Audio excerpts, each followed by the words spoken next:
Hi hello ನಮಸ್ಕಾರ ವೀಕ್ಷಕರೇ. ಇಂದು ನಾವು ಬೆಳಗಾವಿ ಜಿಲ್ಲೆಯ ಬೈಲಹೊಂಗಲ ತಾಲೂಕಿನ ದಡವಾಡ ಗ್ರಾಮ ವ್ಯಾಪ್ತಿಯಲ್ಲಿ ನಮ್ಮ ಒಂದು Bharat times media networking group ವತಿಯಿಂದ ಮುಂಬರುವ ಚುನಾವಣೆ ಕುರಿತು ಒಂದು ಪೂರ್ವಭಾವಿ ಗ್ರೌಂಡ್ ರಿಪೋರ್ಟ್ ನೀಡ್ತಾ ಇದೆ.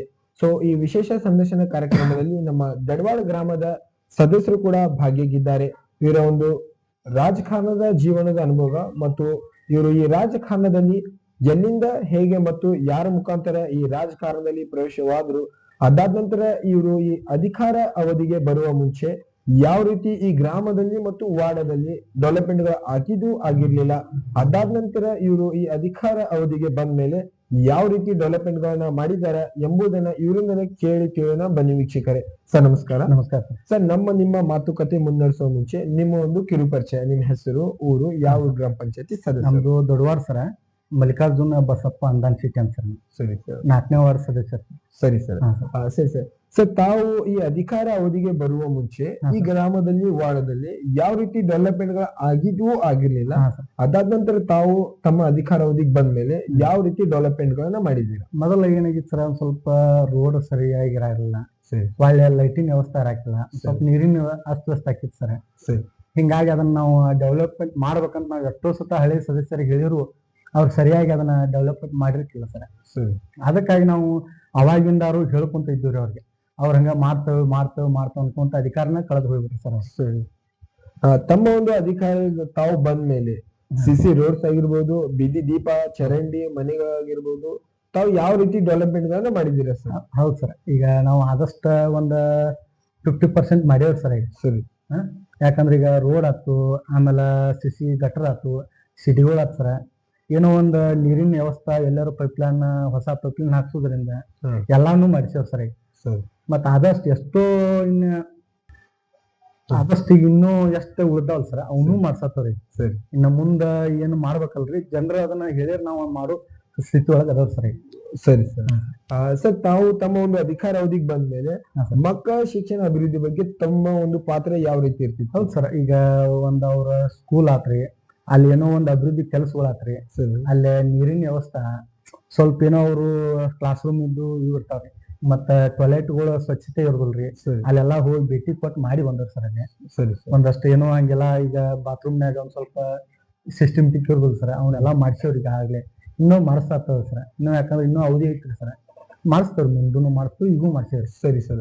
ಸರ್, ತಾವು ತಮ್ಮ ಒಂದು ಅಧಿಕಾರ ಅವಧಿಗೆ ತಾವು ಬಂದ ಮೇಲೆ ತಮ್ಮ ವಾರ್ಡಿನ ಜನರು ಇರ್ಬೋದು, ಗ್ರಾಮಸ್ಥರು ಇರ್ಬೋದು, ಅವರ ಒಂದು ಆರೋಗ್ಯದ ಬಗ್ಗೆ ತಮ್ಮ ಒಂದು ಪಾತ್ರ ಯಾವ ರೀತಿ ಇರ್ತಿತ್ತು? ಏನಿಲ್ಲ ಸರ್, ಅವ್ರಿಗೆ ನೀರಿಂದ ಈಗೆಲ್ಲ ನಮ್ಮದ ಬೋರ್ಗಳು ಅದಾವ ಸರ್, ಅವ್ನ ನೀರಿನ ಚೆಕ್ ಮಾಡಿಸೋದ್ರಿಂದ, ಮತ್ತೀಗ ಊರಾಗ ಸೊಳ್ಳಿದು ಒಂದ್ ಸ್ವಲ್ಪ ಕಾಟ ಇರೋದ್ರಿಂದ ಸರ್ ಅವನು ಎಲ್ಲಾ ಸ್ಪ್ರೇಗಳು ಮಾಡಿಸ್ತಾರ ಸರ್.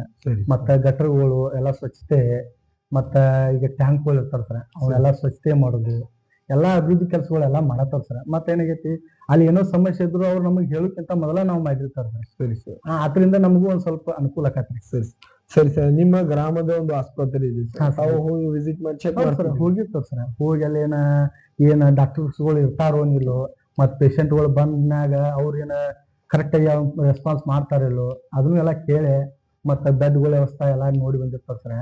ಅಲ್ಲಿ ಎಲ್ಲಾ ವ್ಯವಸ್ಥೆ ಸ್ವಚ್ಛತೆ ಐತಿ ಸರ್. ನಮ್ಮಲ್ಲಿನೂ ಎಲ್ಲಾ ಶಾಸಕರು ಚಲೋ ಕೆಲಸ ಮಾಡ್ಯಾರ್ರಿ. ಈಗ ಹೊಸದಾಗೆಲ್ಲ ಅವ್ರಿಗೆಲ್ಲಾ ಡಾಕ್ಟರ್ಸ್ಗಳಿಗೆಲ್ಲ ರೂಮ್ಗಳು ಎಲ್ಲಾ ಸ್ವಚ್ಛತೆ, ಬೆಡ್ಗಳು ಹೊಸದಾಗೆಲ್ಲ ಮಾಡ್ಯಾರ ಸರ್. ಮತ್ತೀಗ ಆದಷ್ಟ ಈಗ ಹೊಸದಾದ ದವಾಖಾನೆಯನ್ನು ಕಟ್ಟಿಸ್ಕೊಟ್ಟ ಸರ್ ಅವರು ನಮ್ಮ ಶಾಸಕರು ಚಲೋ ಮಾಡ್ತಾರ ಸರ್, ಎಲ್ಲ ಕೆಲಸಗಳು ವರ್ಕರ್ ಅದಾರ ಅವರು. ಸರಿ ಸರ್. ಸರ್, ತಮ್ಮ ಒಂದು ಅಧಿಕಾರದ ಜೊತೆ ಆಡಳಿತ ಅಧಿಕಾರಿ ಮತ್ತು ಗ್ರಾಮಾಭಿವೃದ್ಧಿ ಅಧಿಕಾರಿ ಕೂಡ ನೇಮಿತವಾಗಿದ್ದಾರೆ. ಇವರು ಒಂದು ಜನಗಳ ಜೊತೆ ಮತ್ತು ತಮ್ಮ ಜೊತೆ ಯಾವ ರೀತಿ ಸ್ಪಂದಿಸ್ತಿದ್ದಾರೆ, ಮೂಲ ಸೌಕರ್ಯಗಳಿಗೆ ಯಾವ ರೀತಿ ಒಂದು ಅನುಕೂಲ ಮಾಡಿಕೊಡ್ತಿದ್ದಾರೆ? ಎಲ್ರ ಅವರು ಎಲ್ಲಾ ಈಗ ಜನರಿಗೆ ಸ್ಪಂದನೆ ಮಾಡ್ತಾರ ಸರ್. ಏನೋ ಒಂದ್ ಹಂಗೇನ್ರ ಇದ್ರು ಮೀಟಿಂಗ್ ಕರೋದೆಲ್ಲ ಅದನ್ನೆಲ್ಲ ಚರ್ಚೆ ಮಾಡ್ತಾರ ಸರ್. ನಾವು ಅವರು ಅಧಿಕಾರಿಗಳ್ನು ಎಲ್ಲಾ ನಮ್ಗ ರೆಸ್ಪಾನ್ಸ್ ಸರಿಯಾಗಿ ಮಾಡ್ತಾರ ಸರ್. ಇವತ್ತೇನೋ ಒಂದು ಜನರು ಒಂದು ಸಮಸ್ಯೆ ಹೇಳ್ಯಾರ ಅಂದ್ರೆ ನಾಳೆ ಅದನ್ನ ಇಮಿಡಿಯೇಟ್ಲಿ ಅದನ್ನ ಮಾಡುವಂಗೂ ಅವರು ಸಾಹೇಬ್ರು ಚಲೋ ಅದಾರ ಸರ್. ನಮ್ ಪಿ ಡಿ ಅವರು ಆತು, ಸೆಕ್ರೆಟರಿ ಸಾಹೇಬ್ರು ಆತು, ನಮ್ ಸಿಬ್ಬಂದಿಗಳು ಎಲ್ಲಾರು ಕೆಲಸಗಳು ಎಲ್ಲಾ ವರ್ಕರ್ಗಳು ಕರೆಕ್ಟ್ ಆಗಿ ಮಾಡ್ತಾರ ಸರ್. ಮಾಡ್ತಿದ್ದಾರೆ. ಸರಿ ಸರ್. ಸರ್ ಇಲ್ಲಿವರೆಗೂ ಕೂಡ ಒಂದು ಅಲ್ಪಾವಧಿಯಲ್ಲಿ ತಾವು ಇಷ್ಟೆಲ್ಲಾ ಡೆವಲಪ್ಮೆಂಟ್ ಗಳು ಅಭಿವೃದ್ಧಿಗಳನ್ನು ಮಾಡಿದ್ರು ಸರ್. ಹೌದು ಸರ್. ಇನ್ನೂ ಕೂಡ ಮುಂಬರುವ ದಿನಗಳಲ್ಲಿ 4 ವರ್ಷ ತಮ್ಮ ಹತ್ತಿರ ಇನ್ನೂ ಕೂಡ ಅವಧಿ ಅಧಿಕಾರ ಇದೆ. ಹೌದು. ಸೊ ಮುಂಬರುವ ದಿನಗಳಲ್ಲಿ ತಾವು ತಮ್ಮ ಗ್ರಾಮಿಗೆ ತಮ್ಮ ವಾರ್ಡಿಗೆ ಇನ್ನೂ ಕೂಡ ಉನ್ನತ ಮಟ್ಟದಲ್ಲಿ ಯಾವ ರೀತಿ ಡೆವಲಪ್ಮೆಂಟ್ ಗಳು ಮಾಡುವ ಅಭಿಪ್ರಾಯ ಇದೆ ಸರ್? ಅಂದ್ರೆ ಸರ್ ಈಗ ರೈತರು ಊರು ಸರಿ, ಇಲ್ಲೇ ಏನೈತೆ ಅಂದ್ರೆ ಡೆವಲಪ್ಮೆಂಟ್ ಒಂದ್ ಸ್ವಲ್ಪ ಕಡಿಮೆ ಇತ್ತು ಸರ್. ಸರಿ, ನಾವು ಬರೋಕ್ಕಿಂತ ಮುಂಚೆಗೆ ಈಗ ಅದ್ರ ಏನ್ ಡೆವಲಪ್ಮೆಂಟ್ ಮಾಡ್ಬೇಕಲ್ರಿ ಅದ್ ನಾವೆಲ್ಲಾ ಪಟ್ಟಿ ಮಾಡತ್ತವ್ರ ಸರ್. ಸರಿ, ಆದಷ್ಟು ಒಂದ್ 50% ಒಂದ್ ಲೆಕ್ಕಲೆ ಬಂದವ್ರ ಸರ್. ಇನ್ನೂ ಐತೆ ಸರ್, ಸಾಕಷ್ಟು ಕೆಲಸಗಳು ಅದಾವ್ರಿ. ಸರ್ವೆ ಪ್ರಕಾರ ಒಂದ್ ಕಾರ್ಯ ಸರ್ವೆ ಪ್ರಕಾರ ಅಂದ್ರೆ ಹೆಂಗ ಸರ್, ಒಮ್ಮೆ ಯಾವ್ದು ಆಗೋದು. ಸರಿ, ಒಮ್ಮೆ ನಾವು ಚೇಂಜ್ ನಮ್ಮ ವಾರ್ಡ್ ಚೇಂಜ್ ಮಾಡ್ತೇವೆ, ನಮ್ಮ ಊರ್ ಚೇಂಜ್ ಮಾಡ್ತೇವೆ ಅಂತ ಆಗೋದು. ಸರಿ, ಕ್ರಮೇಣ ಸರ್ ಈಗ ಹೆಂಗೈತ್ರಿ, ಈಗ 5 ವರ್ಷ ನಮ್ಗೆ ಅಧಿಕಾರ ಜನ ಕೊಟ್ಟಾರ ಸರ್. ಸರಿ, ಅದ್ರ ಈಗ 1 ವರ್ಷ ಕಳೆದತ್ರಿ. 1 ವರ್ಷದಾಗ ನಾವ್ ಎಷ್ಟ್ ಕೆಲಸ ಮಾಡ್ಬೇಕಲ್ಲ, ಈಗ ಒಂದ್ 15-20% ಕೆಲಸ ಆಗೇತ್ರಿ. ಸರಿ, ಇನ್ನೂ ಏನೈತಲ್ಲ ನಮ್ಗೆ ಇನ್ನೂ ಎಷ್ಟು ಸಾಧ್ಯ ಆಗತ್ತಲ್ಲ 5 ವರ್ಷ ಒಳಗೆ ಅಷ್ಟು ನಮ್ ಕಡೆಯಿಂದ ಎಲ್ಲಾ ಕೆಲಸಗಳನ್ನು ಪೂರ್ಣ ಮಾಡಿ ಕೊಡ್ತಾವ್ರಿ. ಸರಿ ಸರ್. ಹಾ ಸರ್. ಸರ್ ತಾವು ಈ ರಾಜಕಾರಣದಲ್ಲಿ ಎಲ್ಲಿಂದ ಮತ್ತು ಹೇಗೆ ಯಾರ ಮುಖಾಂತರ ಪ್ರವೇಶವಾಗಿದ್ದೀರಾ? ಏನಿಲ್ಲ ಸರ್, ನಮ್ಮಿಂದ ಹೆಂಗಂದ್ರೆ ಹೊಸ ಜನರೇಷನ್ ಬರ್ಲಿ, ಈ ರಾಜಕಾರಣಕ್ಕೆ ಹೊಸ ಜನರೇಷನ್ ಬರ್ಲಿ ಅನ್ನೋದು ಜನರ ಆಸೆ ಸರ್. ಸರಿ ಸರ್. ಅದ್ರಾಗ ನಮ್ಗೆ ಏನಾಗಿತ್ತು ಸರ್, ನಾವು ಹೊಲಮನಿ ರೈತಕ್ಕಿದ್ರೆ ಜಮೀನು ಸಾಕತ್ತೈತಿ ಸರ್. ಸರಿ ಸರ್. ಹಿಂಗಾಗಿ ನಾವು ಜಮೀನ ಎಲ್ಲಾ ಮಾಡ್ಕೊಂತ ಇದ್ವಿ. ಏನೋ ಜನರ ಆಸೆ ಪಟ್ರೆ ಅಂದ್ರೆ ಹೆಂಗ ಸರ್, ಈ ಹುಡುಗನಿಂದ ಏನೋ ಒಂದ್ ಚೇಂಜ್ ಆಕತಿ, ಏನೋ ಒಂದು ಊರಿಗೆ ಇವನಿಂದ ಒಳ್ಳೇದಾಕತಿ, ಏನೋ ಆರಿಸಿ ತಗೊಂಬಂದ್ರೆ ಏನೋ ನಮಗ್ ಕೆಲಸ ಮಾಡಿ ಕೊಡ್ತಾನು, ಏನೋ ಎಲ್ಲೋ ಒಂದ ಹೇಳಿರು ಬರುವಂಗ ಪಟ್ನ ಸ್ಪೀಡ್. ಅಂದ್ರೆ ಈಗಿಂದ ಹೆಂಗ ಸರ್, ಓದಾಕಾತು ಬರೆಯಾಕಾತು ಏನೋ ಸಾಲಿ ಕಲ್ತಾರು, ಏನೋ ಇವ್ರಿಂದ ಏನೋ ಒಂದ್ ಚೇಂಜ್ ಆಕತಿ ಅನ್ನೋ ಸಂಬಂಧ ಜನರು ಇವನೊಬ್ಬನ ಆರಿಸಿ ತಗೊಂಡ್ಬರ್ಬೇಕು ಅಂತೇಳಿ ಜನರ ಆಸೆ ಪಟ್ಟಿದ್ದಕ್ಕೆ ನಾವು ಬಂದಿವ್ ಸರ್. ಸರಿ ಸರ್. ಜನಗಳ ಬೆಂಬಲದಿಂದ ಸರ್ ತಾವು ಈ ರಾಜಕಾರಣದಲ್ಲಿ ಬರ್ಲಿಕ್ಕೆ ಕಾರಣ ಸರ್, ಯಾವ ಉದ್ದೇಶದಿಂದ ತಾವು ಈ ರಾಜಕಾರಣಕ್ಕೆ ಬಂದಿದ್ದೀರಾ? ಅಂದ್ರೆ ಸರ್ ಏನೈತಿ, ಎಲ್ಲಾರು ಹಳೆ ಜನರೇಷನ್ ಹೆಂಗಿತ್ತು ಅಂದ್ರೆ ಇವತ್ತು ಹೇಳಿರಿ ಇನ್ನು 1 ವರ್ಷಕ್ಕೆ ಅದನ್ನ ಮಾಡುವಂತ ಸ್ಟೇಜ್ ಆಗಿತ್ತು ನಮ್ಮೂರ. ಸರಿ, ಅದನ್ನ ನಾವು ಈಗಿನ ಜನರೇಷನ್ ಕೊಟ್ರೆ ಏನೋ ಒಂದಿಟ್ಟು ಸ್ಪೀಡ್ ಆಗಿತ್ತಲ್ಲ ಅಂತೇಳಿ ಜನರು ಅದನ್ನ ನಿಂದ್ರು ಮಾಡು ಅಂದಿದ್ದಕ್ಕೆ ನಾವು ಈ ರಾಜಕೀಯ ಎಂಟ್ರಿ ಕೊಡ್ಬೇಕಾಗ್ತ ಸರ್. ಸರಿ ಸರ್. ಜನಗಳ ಸಮಸ್ಯೆ ಮತ್ತು ಜನರ ಸೇವೆ ಮಾಡಿ ಬಂದಿದ್ದೀರಾ? ಸ್ವಲ್ಪ ಜನರ ಸಮಸ್ಯೆ ಬಾಳ ಅದ ತೆಲ್ಲುಂಬಾತಿತ್ತಲ್ಲ, ಅದಕ್ಕೆ ಎಲ್ಲಾರು ಅದನ್ನ ಸ್ವಚ್ಛತೆ ಮಾಡ್ಬೇಕು ಅನ್ನೋದು ಯಾರ ಮನಸ್ಸಿನಾಗ ಬರಾಕಿ ಸರ್. ಅದಕ್ಕೆ ನಮ್ಮಿಂದ ಏನೋ ಒಂದು ಒಳ್ಳೇದಾಕತ್ತೆ ಅಂತ ನಾವು ಬಂದಿವಿ ಸರ್. ಸರಿ ಸರ್. ಸರಿ ಸರ್. ತಮ್ಮ ಗ್ರಾಮದಲ್ಲಿ ಆಯ್ತು, ತಮ್ಮ ವಾರ್ಡದಲ್ಲಿ ಸರ್ ಇನ್ನೂ ಕೂಡ ಯಾವ ರೀತಿ ಸಮಸ್ಯೆಗಳು ಅದಾವ ಸರ್? ಈಗ ಒಂದಿಟ ಸ್ವಲ್ಪ ರೋಡಿನ ಸಮಸ್ಯೆ, ಇನ್ನೊಂದ್ ಸ್ವಲ್ಪ ನೀರಿಂದು ಆತು, ಗಟರಿಂದ ಆತು, ಇನ್ನೊಂದ್ ಸ್ವಲ್ಪ ಎಲ್ಲಾರು ಒಂದಿಟ್ಟು ಅದಾವ ಸರ್. ಅವನಟ್ ಎಲ್ಲಾ ಇನ್ನಟ್ ಮಾಡಿಸ್ತಾರ ಸರ್. ಇನ್ನೂ ಟೈಮ್ ಐತ್ರಿ. ಒಂದಿಟ್ಟು ಫಂಡ್ ರೊಕ್ಕ ಕಡಿಮೆ ಇದ್ದ ಸಂಬಂಧ ಸ್ವಲ್ಪ ಡಿಲೇ ಆಗಲ್ಲ ಸರ್. ಸರಿ ಸರ್. ಅವತ್ತೆಲ್ಲಾ ಮುಗಿದ ಮಾಡಿಸ್ತಾರ ಸರ್. ಸರಿ ಸರ್.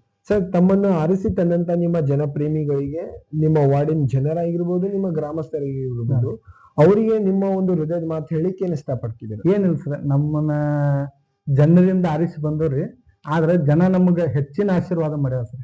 ಯಾಕಂದ್ರೆ ಹೈಯೆಸ್ಟ್ ಲೀಡ್ ರೀ ನಮ್ಮ ಊರಾಗ, ಒಂದು ಹೈಯೆಸ್ಟ್ ಲೀಡ್ ನಮಗ್ ಜನ ಕೊಟ್ಟಾರ್ರಿ. ಆ ಜನರಿಗೆ ನಾವು ಎಷ್ಟು ಸತ ಅವ್ರಿಗೆ ನಮಸ್ಕಾರ ಮಾಡಿರು ಅವ್ರಿಗೆ ಕಡಿಮೆ ಇರ್ಲಿ ಸರ್. ಯಾಕಂದ್ರೆ ಹೆಂಗೈತಿ, ಜನ ಆರಿಸ್ಕೊಂಡ್ ಬಂದಾರ ಅಂದ್ರೆ ನಮ್ ಮ್ಯಾಲ ಅಭಿಮಾನ ಅವ್ರು ಇಟ್ಟಾರ ಸರ್. ಆ ಅಭಿಮಾನ ನಾವು ಕಂಟಿನ್ಯೂ 5 ವರ್ಷನು ಮುಂದ ಅದನ್ನ 5 ವರ್ಷ ನಾವು ಕಂಟಿನ್ಯೂ ಉಳಿಸ್ಕೊಂಡು ಹೋಗಿ ಅವ್ರಿಗೆ ಏನೋ ಯಾವಾಗ 6 ತಾಸು ರಾತ್ರಿಯಾಗ ಹೇಳಿದ್ರು ನಾವು ಕೆಲಸ ಮಾಡೋಂಗ ನಾವು ಮಾಡಿಕೊಡ್ತಾರ ಸರ್ ಅವ್ರು. ಸರಿ ಸರ್. ಸರಿ ಸರ್. ಇಲ್ಲಿವರೆಗೂ ಕೂಡ ನಿಮ್ಮ ಸಮಯ ನಮ್ಮ ಭಾರತ್ ಟೈಮ್ಸ್ ಮೀಡಿಯಾ ನೆಟ್ವರ್ಕಿಂಗ್ ಗ್ರೂಪ್ಗೆ ನೀಡಿದ್ದಕ್ಕೆ ತುಂಬಾ ಹೃದಯದ ಧನ್ಯವಾದಗಳು. ಸರ್.